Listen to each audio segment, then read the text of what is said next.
Hello दोस्तों, कैसे हैं आप सब। मैं शाहरुख आलम आप सभी का स्टूडेंट केयर चैनल पर स्वागत करता हूं। दोस्तों, जैसा कि आप सभी जानते हैं कि रेलवे एनटीपीसी का जो एग्ज़ाम है स्टार्ट हो चुका है और स्टूडेंट केयर चैनल पर रेलवे एनटीपीसी और ग्रुप डी के लिए मैथ का प्रैक्टिस सेट कराया जा रहा है।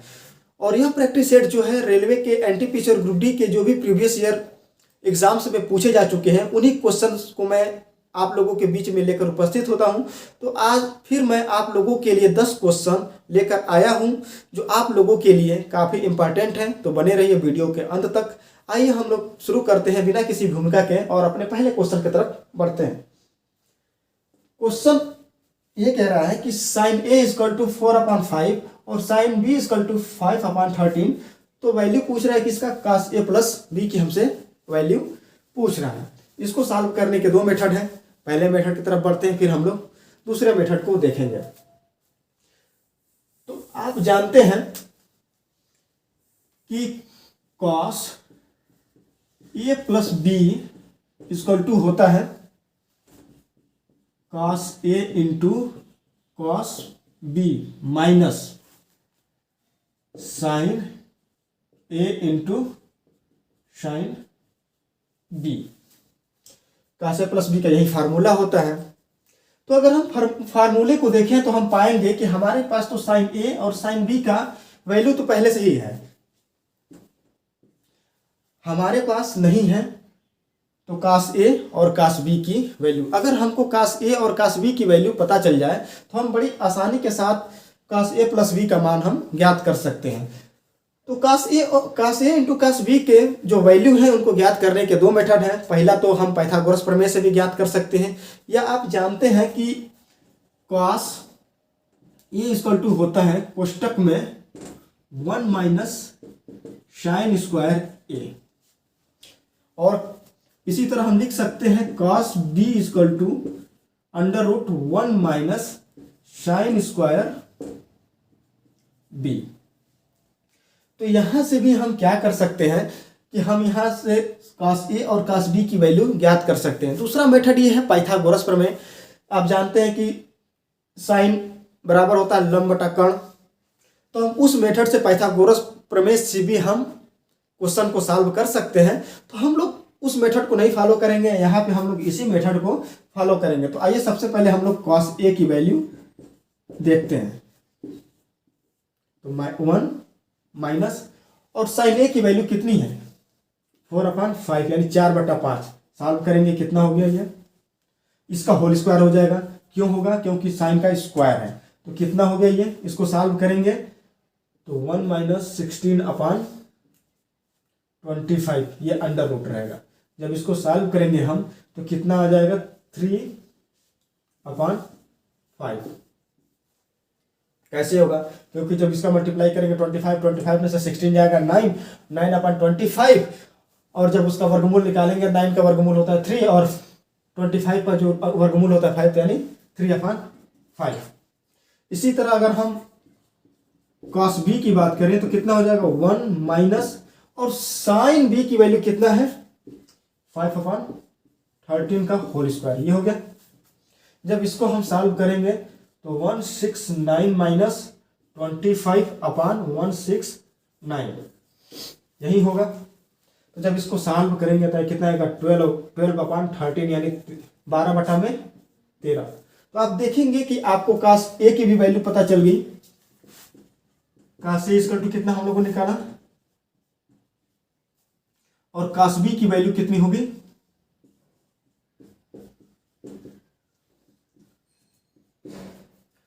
12/13 यानी 12/13।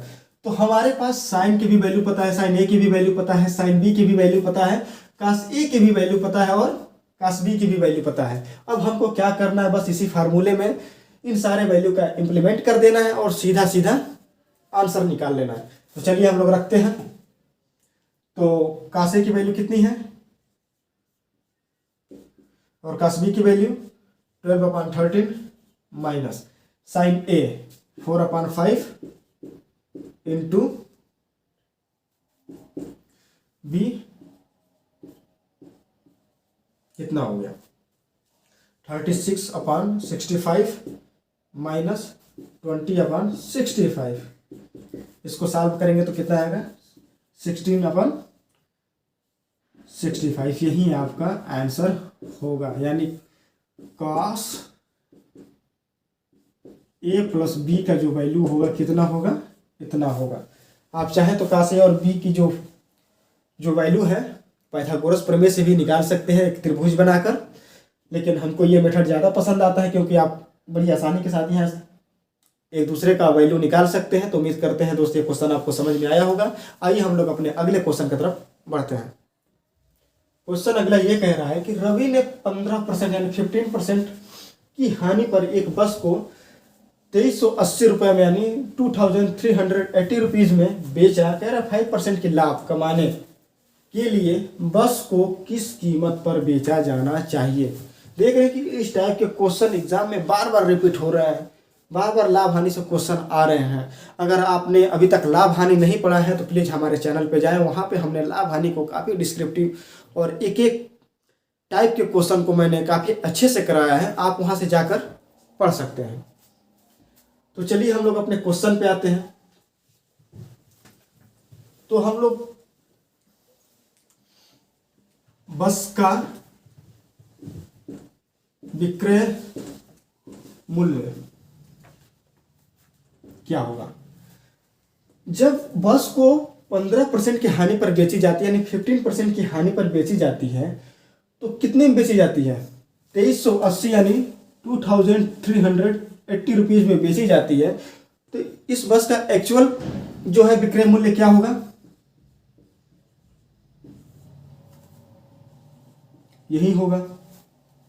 ये बस का एक्चुअल विक्रय मूल्य है, यानी अगर उसको हानि नहीं होती तो बस का विक्रय मूल्य यही होता। लेकिन आगे क्वेश्चन में यह कह रहा है कि 5% का लाभ कमाने के लिए उसे कितने में बेचा जाना चाहिए। अब ये कह रहा है कि चलिए ठीक है, आपने तो यहाँ पर विक्रय मूल्य निकाल लिया उसका, लेकिन एक बात और बताइए कि अगर आप उसको 5% लाभ पर बेचना चाहें तो उसको किस कीमत पर बेचेंगे। तो इसके लिए क्या करना होगा, समझ में आया इतना। डायरेक्ट हम लोग यहीं से निकाल लेते हैं, ज़्यादा लिखने की क्या आवश्यकता। और एग्जाम में आप इसी मेथड को फॉलो करेंगे। तो ये इसका आंसर कितना आएगा, तो इसका जो राइट आंसर आएगा यानी बस की जो विक्रय मूल्य होगी 2940 रुपीज़ होगी, यानी 2940 रुपये होगा। तो दोस्तों उम्मीद करता हूँ ये क्वेश्चन आप लोगों को समझ में आया होगा। आइए हम लोग अपने अगले क्वेश्चन की तरफ बढ़ते हैं। अगला क्वेश्चन ये है x - 16 = 16 - 2x। ये रेलवे एनटीपीसी के सन 2016 में शिफ्ट 2 में पूछा जा चुका ये क्वेश्चन है। तो आइए हम लोग इस क्वेश्चन को देखते हैं। क्वेश्चन ये कह रहा है कि x - 16 = 16 - 2x। तो कह रहा है कि x की वैल्यू क्या होगी। तो क्या करना है, इस 2x को इधर लाते हैं और x 16 को इधर ले जाते हैं। तो क्या हो जाएगा, x + 2x = इधर -16 है, इधर जाएगा तो क्या होगा +16, और पहले से ये +16 है यानी 3x = 32। तो x = क्या हो जाएगा 32/3, यानी ये इसका आंसर होगा। तो दोस्तों उम्मीद करते हैं क्वेश्चन समझ में आया होगा। काफ़ी इजी क्वेश्चन था। मैं आप लोगों को इजी भी क्वेश्चन और मॉडरेट लेवल की क्वेश्चन इसीलिए लेकर आता हूं कि जो एग्जाम को लेकर आप लोगों के दिल में बेचैनी होती है कि पता नहीं एग्जाम में किस प्रकार के क्वेश्चन पूछे जाते हैं। तो मैं इसीलिए लेकर आता हूं कि कम से कम आप लोग क्वेश्चंस के जो लेवल हैं उनको आप लोग देख सकें और फिर अपने आप को जज कर सकें कि एग्जाम में जो इस समय रेलवे एनटीपीसी के एग्जाम हो रहे हैं उसमें कैसा क्वेश्चन पूछ रहा है। तो आइए हम लोग अपने अगले क्वेश्चन की तरफ बढ़ते हैं। अगला क्वेश्चन है, ये भी रेलवे एनटीपीसी के ही एग्जाम में पूछा जा चुका है। क्वेश्चन ये कह रहा है कि प्रथम 49 यानी 49 प्राकृतिक संख्याओं का औसत है। तो मैं थोड़ा सा यहाँ पे आप लोगों को समझाना चाहता हूँ, क्योंकि हालांकि क्वेश्चन तो काफ़ी इजी है। आप जानते भी होंगे कि प्रथम n प्राकृतिक संख्याओं का जो औसत होता है क्या होता है, n+1/2। तो n संख्या है तो कितना हो गया 49 + 1 अपॉन 2 यानी 50। अगर बाय द वे दिमाग में ये चढ़ा ही नहीं, तब फिर आप क्या करेंगे, एग्जाम हॉल में बैठे इसी टाइप का क्वेश्चन आ गया कि प्रथम 25 प्राकृतिक संख्याओं का औसत क्या होगा, प्रथम प्राकृतिक 26 प्राकृतिक संख्याओं का औसत क्या होगा। अगर कुछ भी पूछ ले तो फिर आप क्या करेंगे। तो आप जानते हैं कि प्रथम n प्राकृतिक संख्याओं का योग क्या होता है। तो प्रथम n प्राकृतिक संख्याओं का योग क्या होता है। प्रथम, मैं कई तरीकों से आपको समझाने की कोशिश कर रहा हूं कि आपको क्वेश्चन अच्छे से समझ में आ जाए। सिर्फ आप सूत्र बेस पे ही नहीं रहे, बल्कि आपके अंदर एक ऐसा कॉन्फिडेंस आ जाए कि आप कोई भी क्वेश्चन देखें एक बार उससे जूझने का जरूर प्रयास करें। तो प्रथम प्राकृतिक संख्याओं का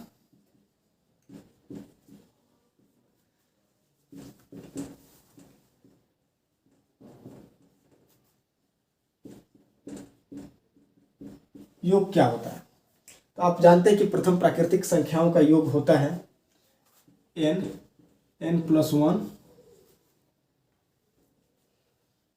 अपॉन 2, यही होता है। उम्मीद करते हैं इतना आपको समझ में आया होगा। तो ये आप लोग को फार्मूला पता है कि प्रथम n प्राकृतिक संख्याओं का जो योग होता है n+1 कोष्टक में अपॉन 2 होता है। लेकिन आपने कभी सोचा है कि आखिर में ये इतना आता कहाँ से है। आइए आपको आज बहुत सारे डाउट्स को मैं बस एक छोटे से क्वेश्चन के माध्यम से मैं आज क्लियर करूंगा। तो आप अलजेब्रा में समांतर श्रेणी पढ़े होंगे। तो आपने समांतर श्रेणी का एक फार्मूला होता है कि प्रथम n प्राकृतिक संख्याओं का योग जो उसमें क्या होता है। तो आप पढ़े हैं कि Sn = होता है n/2 √2a plus n-1 into d, यही होता है। जहां ये जो होता है क्या होता है, प्रथम पद होता है। d क्या होता है, सार्वंतर होता है। अब सार्वंतर कैसे ज्ञात करते हैं, दूसरे पद में से क्या करते हैं, पहले पद को घटा देते थे तो हमको सार्वंतर पद मिल जाता था। इतना क्लियर।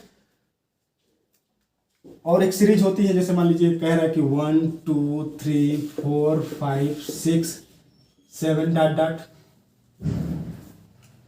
15 पदों तक का आपसे योग पूछा जाता था, यही होता था। तो हम क्या करते थे कि इसी फार्मूले का यूज करते थे। तो अगर ये सीरीज देख रहे हैं कि आप हमेशा जो इसका सार्वंतर है हमेशा कितना आएगा, 1 आएगा, 2 में से 1 घटाएंगे 1 आएगा, 3 में से 2 घटाएंगे हम 1 आएगा। तो अगर हम वैल्यू रखें सार्वंतर की और ए की तो क्या होता है देखते हैं। तो Sn ये तो n/2 रहेगा, क्योंकि हम n पदों का योग निकाल रहे हैं, समझ रहे हैं, बस इसको सूत्र को तोड़ रहे हैं, देख रहे हैं कितना आ रहा है कि नहीं आ रहा है। n/2, a की वैल्यू कितना 1, तो इसलिए 1 में 2 से गुणा करेंगे तो 2 ही होगा, प्लस n-1 और सार्वंतर कितना 1 ही होगा। फिर जब इसको सॉल्व करेंगे तो n/2, और इसको क्या लिख सकते हैं, क्योंकि इसका 1 से गुणा करेंगे तो कोई मतलब ही नहीं है। इसको लिख सकते हैं हम कितना, 2n माइनस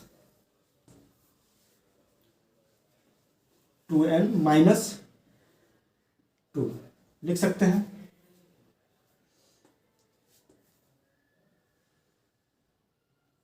कट करो पूरा, सेव कर दो। तो हम लोगों ने इस मेथड से काफ़ी इजी तरीके से हमने निकाल लिया है कि आप जानते हैं कि प्रथम n प्राकृतिक संख्याओं का जो औसत होता है n+1/2 होता है।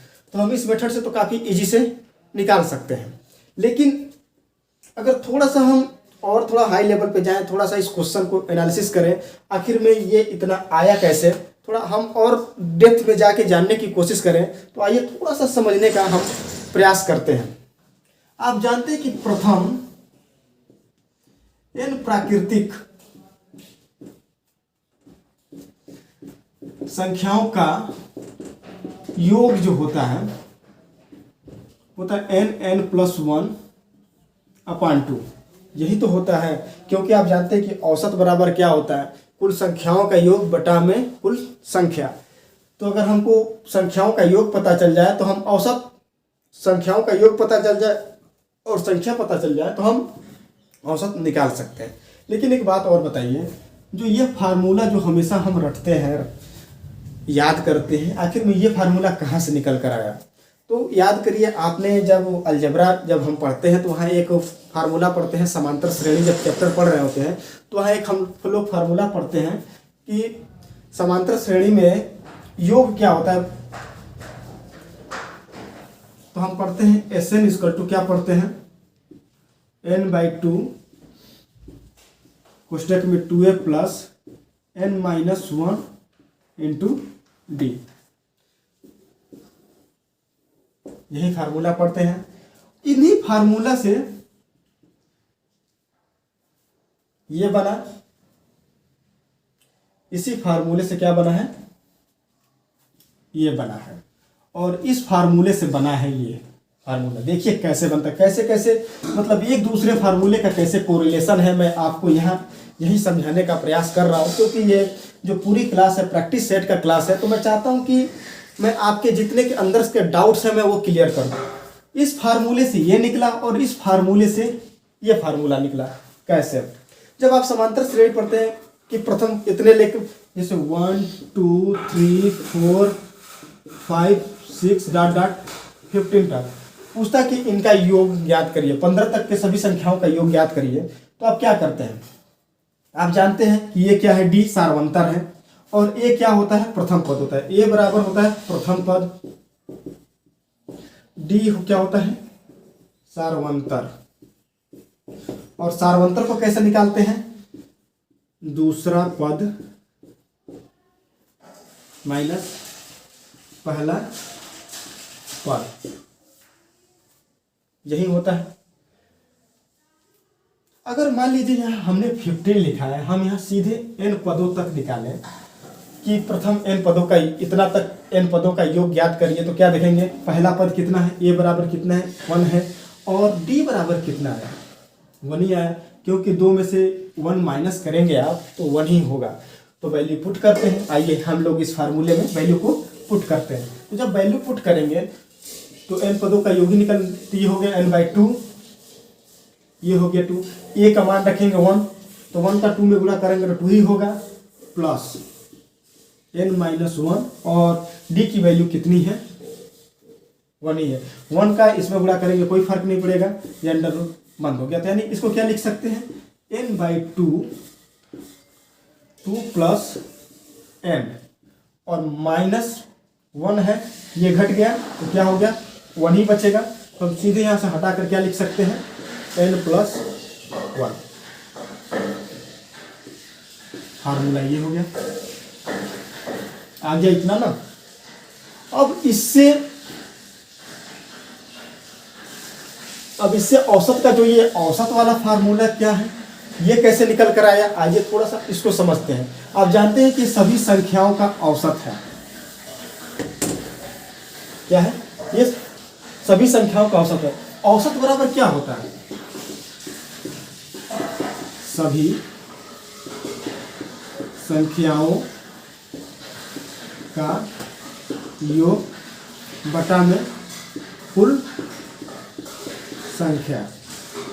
हमने तो डायरेक्ट यहाँ पे औसत का फार्मूला निकाल कर लगा लिया, क्योंकि एग्जाम में हमको सीधा सीधा यही फार्मूले को हमको इम्प्लीमेंट करना है। लेकिन मैं ये आपको बताना चाह रहा हूँ कि आखिर में ये फार्मूला आया कैसे।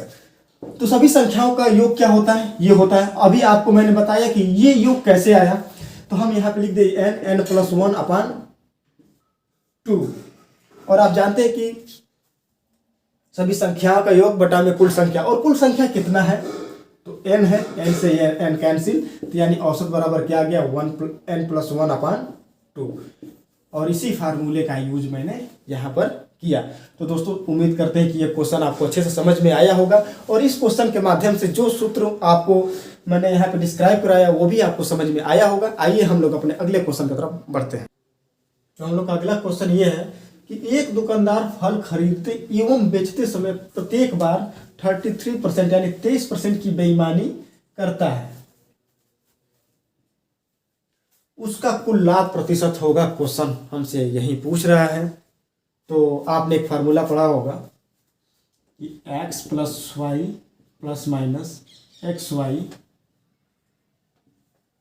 / 100, बस इसी पे रख देना है, ज़्यादा और कोई तामझाम नहीं करना, बस इसी फार्मूले पर रखना है, आपको पता चल जाएगा। तो पहली बार में कितना करता है 23% प्लस, दूसरी बार में भी कितना करता है 83% की बेईमानी करता है। अब ये बताइए यहाँ प्लस लगेगा कि माइनस लगेगा, क्योंकि दोनों बार प्लस ही है तो यहाँ भी प्लस लगेगा। कितना हो गया 23 × 23 यानी 23 × 23 / 100 यानी बटा में 100, ये कितना हो गया 46। और जब इसको हम सॉल्व करेंगे प्लस, इसको जब सॉल्व करेंगे तो कितना आएगा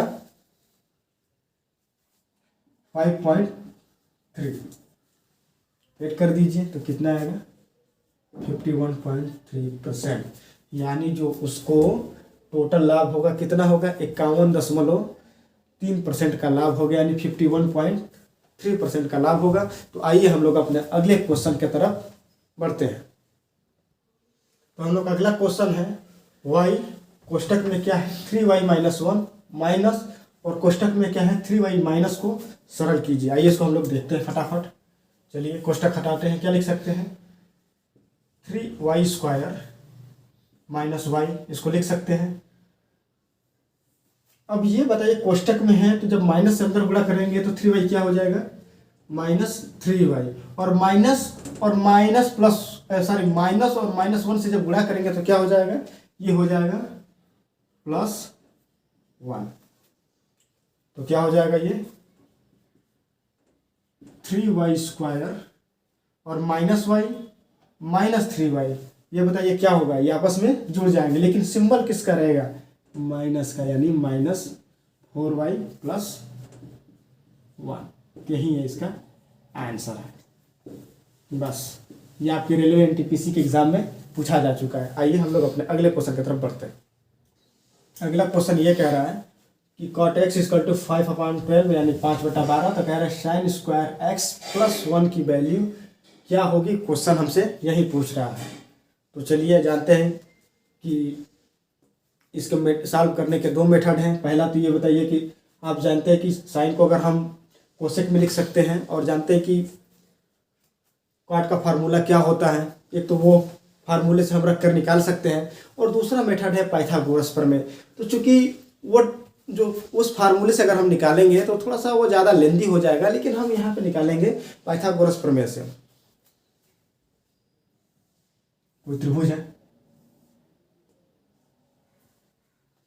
और आप जानते हैं कि कर्ण काट बराबर क्या होता है, आप हमेशा इस फार्मूले को याद रखिए, लाल बटा कट का फार्मूले को याद रखिए। आप जानते हैं कि ये जो कॉर्नर होता है हमेशा tan का होता है, और काट का ठीक उसके उल्टा, यानी काट बराबर क्या होता है आधार बटा में लंब। L जो रिप्रेजेंट करता है लंब को रिप्रेजेंट करता है, E जो है आधार को, और K जो है कर्ण को रिप्रेजेंट करता है। तो ये बताइए आधार और cot x की वैल्यू कितनी है 5/12 यानी 5/12, तो इसमें आधार क्या है